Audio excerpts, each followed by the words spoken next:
You know, the script, you know, we've been working on it, oh man, I don't know, what, 8, 9 months now, you know, and I mean, it's been through so many rewrites, and she's probably frustrated with me right now, because, why I gotta keep rewriting, why I gotta keep rewriting, but, you know, it has to get to a certain level, you know, it has to be marketable. You know, when he talked about, he asked the question about what makes a film go to the major theaters, the marketability of the film. You know, this film is a family-oriented film. It's like something that's perfect for Disney. You know, we've been sitting it on so many different people's desks, you know, just to get them to review the script, you know, so that we can find the funding for it, so that we can shoot this project. But, you know, if you got a good idea, you know, write the script, you know, write the treatment. You know, I mean, if it's a book, and it's a good story, I mean, you never know. I mean, one of these filmmakers, you know, would want to, you know, take that book and adapt it into a screenplay. Or you might come to me and I might say, okay, well, I know a wonderful writer who could adapt your book for you. I mean, this new film right now, Precious, you know, is based off the book by Sapphire. And, you know, who's to say that they knew that that film was going to be, you know, as big as it was now, you know, attaching the director and all of the actors that they have. But if it's a good story, I think that you got an opportunity. One thing I look for, the main thing I look for is content. Many of us as writers, and I tell people, in order to be an effective writer, one has to have a vivid imagination.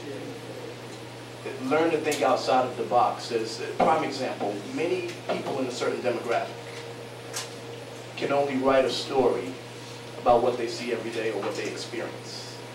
You have a young man who's African American from the inner city. He or she, the young man or young woman, they write a story about their experiences growing up. And they want to make it a little comical. They throw the theatrical element in there, you know, but it's the same story that someone did 5 years ago. Friday, you see similarities between Friday and Baby Boy in that it takes place in the low-income area.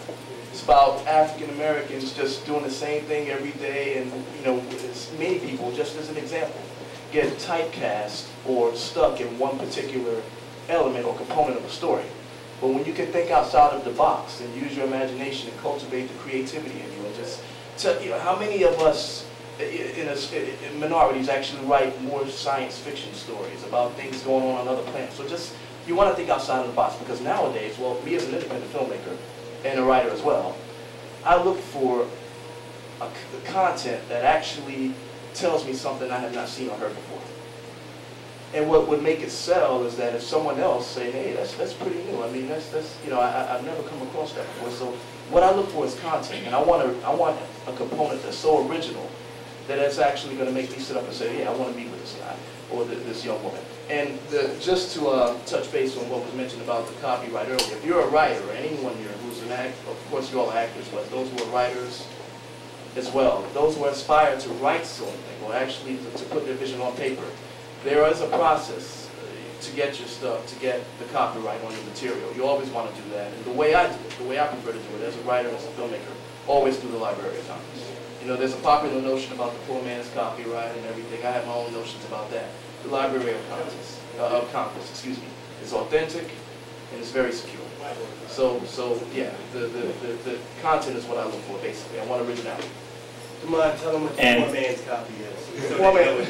The poor man's copyright is basically an old school way. You mail it to yourself. You mail the material to yourself, and you just don't open the envelope because it has a federal postage seal. You know, they say it'll hold up in the court of law, and you know, there's divided opinions upon that. But I prefer to go to the Library of Congress. A couple of things with. Can I get? Tell me to take that cup. Thank you. Never be afraid to play devil's advocate. Never, ever, ever be afraid to create a character, main or secondary, that views everything to the exact opposite of how you see the world. And never be afraid to hate that character. With Guys Night Out, Justin, I loathe that character. I hate him. But he is where he needs to be because he believes all the stuff contrary to what I grew up and what I hold true and dear. But it's writing from another angle. Like I said, if you have a little bit of issues with, you know, like I said, thinking outside the box, create a character that sees the world exactly opposite of what you do. and treat that character like a human being and actually go, well, what would this character do in this situation? I would never do that, but this character would do that. Also, with a lot of scripts, format. Like, you know, great story, all that stuff, also very good, but format. It's going to cost you about $200, but if you go to the Apple store and you get Final Draft, that does all of the work for you. All you have to do is enter, tab, and write. Because a script has a very specific format to it. And that not only does it do all the work for you, it teaches you. It goes, hey, if you want the person to be thinking inside their head and you the audience, to hear it, boy, their lips aren't moving, but they're kind of reflecting. Or if the person's reading a note and you hear the person who wrote the note reading it aloud as opposed to the person, it has all of that. And if you go to a major company and you don't have the right format, it doesn't matter if it's the next Emmy-winning script.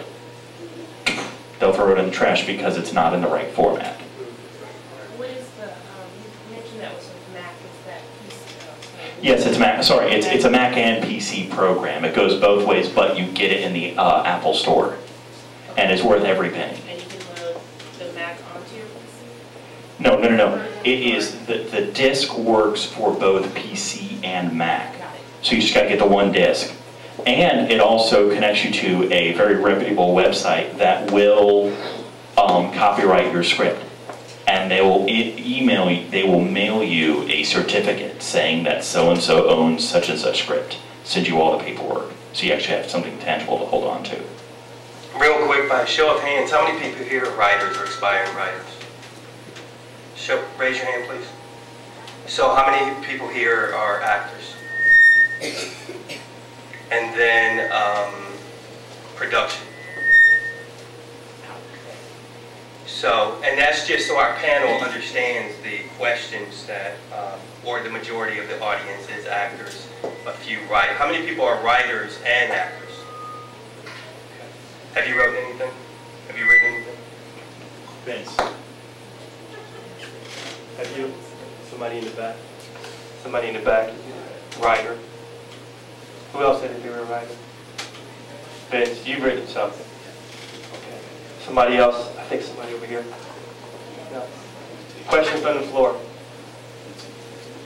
Can I ask the actors a question? How many of you guys work on your craft every day? What is it that you do to work on your craft? As far as going online and looking for opportunities, seeing what there is. Can you speak up, please? Sure. Going online, seeing what there is, reviewing monologues every day, seeing what monologue would be. I like to kind of keep my monologue fresh, so going through monologues and seeing what, and studying a lot of what actors do, watching certain programs of actors that I like on a nightly basis, studying the way they act, the way they move, the way they talk, facial expressions, working on my facial expressions. I do the same thing. Mike, please. I watch Inside the Actors Studio on Bravo TV, and that I really like because they had David Chappelle on there, who was just